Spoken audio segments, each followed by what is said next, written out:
वंदे मातरम। मित्रों, आज अपनी बात सकारात्मक सोच से कुछ आगे बढ़कर कहूँगा। सकारात्मक सोच के साथ साथ में मनुष्य में स्ट्रॉन्ग विल पावर होना चाहिए, जिसको कहते हैं दृढ़ इच्छा शक्ति। जब तक मनुष्य में दृढ़ इच्छा शक्ति नहीं है, तब तक वो अपने जीवन में कामयाब नहीं होता। दृढ़ इच्छा शक्ति के साथ साथ में आप जिस काम को करना चाहते हैं, जिसमें आगे बढ़ना चाहते हैं, उसका ज्ञान, उसकी नॉलेज, यानी आपकी ज्ञान शक्ति भी उतनी ही मजबूत होनी चाहिए। उसके लिए आपको अध्ययन भी करना पड़ता है। और ज्ञान शक्ति के साथ साथ में फिर आती है एक्शन पावर, यानी काम करने की शक्ति, इच्छा। आप अगर काम नहीं करोगे, फिर विजन ही रखोगे, सोच ही रखोगे, लेकिन काम नहीं करोगे, तो उसका कोई अर्थ नहीं।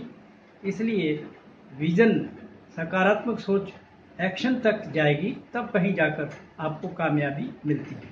मैं कामयाबी की बजाय एक अच्छे इंसान की बात कहना चाहूँगा। आदमी भले कोई कामयाब हो या ना हो, लेकिन एक अच्छा इंसान बनने के लिए दृढ़ पावर, दृढ़ इच्छा शक्ति होनी आवश्यक है। दुनिया में ऐसे कई महान व्यक्ति हुए हैं जिन्होंने अपनी इच्छा शक्ति के बल पर बहुत कुछ महारत हासिल की है। उदाहरण के लिए एक बहुत अच्छे संगीतकार थे जो खुद सुन नहीं सकते थे, लेकिन बहुत अच्छे म्यूजिक डायरेक्टर थे और वो जन्मांध थे। उनका नाम था बीथोवन। इसी तरीके से भारत में रविंद्र जैन एक बहुत अच्छे संगीतकार हुए हैं। वो भी नेत्रहीन थे। रामायण सीरियल में उन्होंने बहुत अच्छा म्यूजिक दिया है और उनकी आवाज़ भी बड़ी कर्षकपूर्ण रही है। कई चौपायों का उनकी आवाज़ में हम लोग रामायण सीरियल में सुन सकते हैं। इसी तरीके से एक और बहुत महान हैं जिन्होंने प्रकृति की सौंदर्य की अच्छी से अच्छी सी तस्वीरें बनाई, वो थे मिस्टर मिल्टन। इस प्रकार से कई लोग हुए हैं, जिनमें से मैं कुछ और नाम आपको बता दूं। जैसे उदाहरण के लिए इजराइल की प्रधानमंत्री गोल्डा मायर, ये पत्थर तोड़ने वाली एक मजदूर थी और मजदूर नेता बनने के बाद धीरे धीरे वो इजराइल की प्रधानमंत्री बनी। राष्ट्रपति अमेरिका के थे मिस्टर गारफील्ड।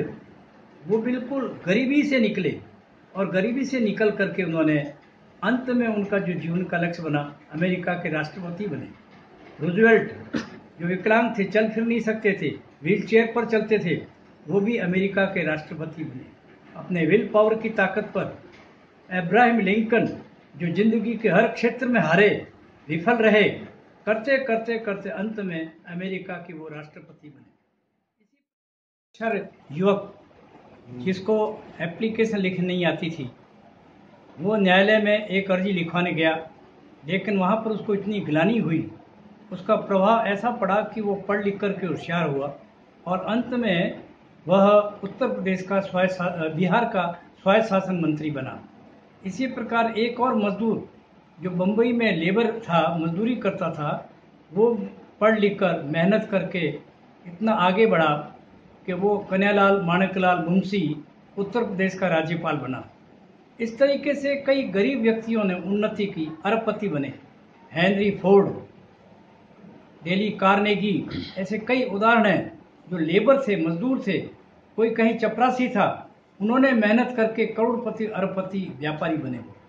इस प्रकार से कई उदाहरण मैं प्रशिक्षण के दौरान लोगों, अपने प्रशिक्षणार्थियों को देता रहता हूं और उनमें उत्साहवर्धन करता हूं। उत्साहवर्धन करने के लिए मैं जब अध्यापक था, उस वक्त मैं स्कूल में गीत गाया करता था बच्चों के सामने। उनमें से एक गीत की पंक्तियाँ मुझे आज भी याद है। जब मैं प्राइमरी स्कूल में टीचर था, वो प्राइवेट स्कूल थी और 11वीं की परीक्षा पास करने के बाद मुझे वो नौकरी करनी पड़ी, क्योंकि मेरी आगे की पढ़ाई होनी मुश्किल थी। वो गीत है, इंसाफ की डगर पे बच्चों दिखाओ चल के, यह देश है तुम्हारा, नेता तुम्ही हो कल के। ये गीत में प्राय क्लास में जब भी जाता, बच्चे बड़े प्रेम से उस गीत को गाते और झूम उठते थे। इस प्रकार के एक और गीत गाया करता था, ये गीतों के द्वारा लोगों में उत्साहवर्धन करने का भी एक तरीका है जो हम लोग ज़्यादातर प्रशिक्षण में काम लिया करते हैं।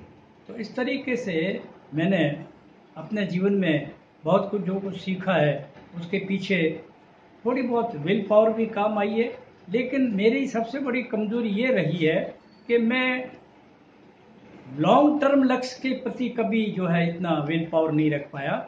शॉर्ट टर्म लक्ष्य के प्रति जरूर रख पाया। कोई भी काम अगर हाथ में लिया उसको पूरा करने का मैंने हमेशा पूरा ध्यान रखा है। अंत में आज मैं समझता हूँ वार्ता कुछ लंबी हो गई है, इसलिए कमी नहीं है जीवन में, हर वक्त संघर्ष करते रहना होगा। मिलेंगे जख्म शहर ए राहों में, वही जिंदगी का तजुर्बा होगा। जितने आपको जख्म मिलेंगे, जितनी आपको तकलीफें मिलेगी, वो सब आपके जीवन का तजुर्बा होगा, अनुभव होगा। आज बस इतना ही। वंदे मातरम।